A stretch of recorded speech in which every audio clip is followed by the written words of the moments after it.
Hey foodies, it's Crystal. Welcome back to my Gadget kitchen. Today I'm going to show you how to make my salted caramel crown sweet potato pie, and I'll be using my Breville Smart Oven Air.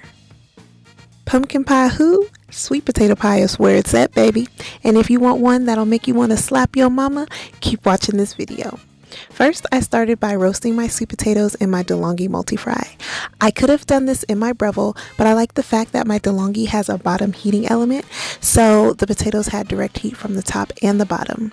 I roasted them for about 75 minutes until the natural sugar started to ooze out of the potatoes. Yummy.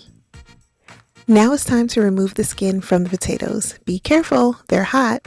I like to remove the skin while they're still hot because the hot potatoes help to melt the butter that I'm going to add next.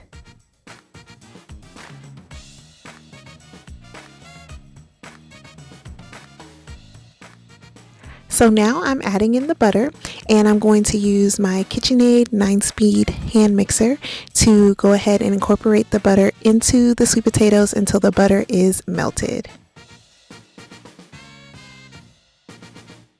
Now it's time to add in the sugars. I'm adding in white sugar and dark brown sugar. Don't worry, I will have the measurements for all the ingredients down below in the description box. Next, I'm adding in some half and half.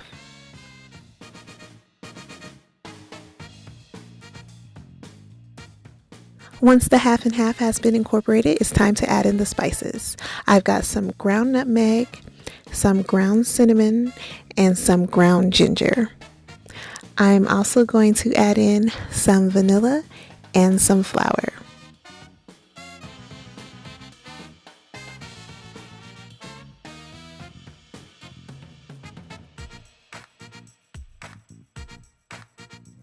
Now it's time to add in the salted caramel crown royal.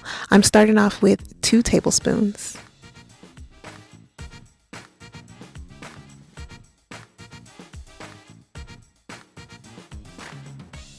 Now I'm going to give the filling a quick taste to make sure my flavors are good. Everything is okay, but I did add a little bit more crown, about 2 more tablespoons, and some molasses. Now it's time to thoroughly incorporate the molasses and the extra crown that I added. And then I'm going to use my immersion blender to go ahead and smooth out the sweet potato pie filling. Now, if you don't have an immersion blender, you can use a food processor or a regular blender. But this is the trick to getting velvety, smooth sweet potato pies with no lumps, no bumps, and no strings.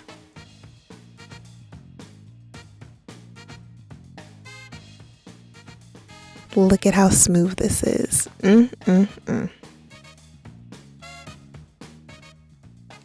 So now that my filling has been tasted, I am going to go ahead and add in the eggs. I do the eggs last because I do like to test my sweet potato pie filling to make sure everything is on point, and I just don't want to taste it with raw eggs.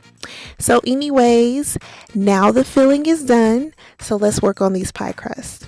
So I'm totally cheating. I'm using frozen pie crust, and I'm using this shake grinder thingy with cinnamon and sugar in it to put on the bottom. That was taking too long, so I'm just using some already ground cinnamon and sugar in a jar, and I'm using a fork to poke holes in the bottom of the crust, and I baked it in the oven for 10 to 15 minutes. You need to bake your crust first. This is how you make sure you don't have a doughy crust when you serve your pie.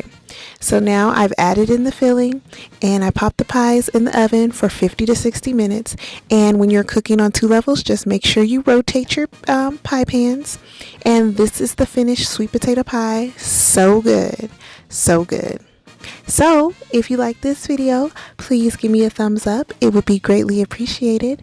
And if you're here and you're not subscribed yet, go ahead and click that red button and tap that bell so you know the next time that I upload an awesome yummy video. As always, thanks so much for watching, and remember, get out of that drive-thru and get into the kitchen. Bye!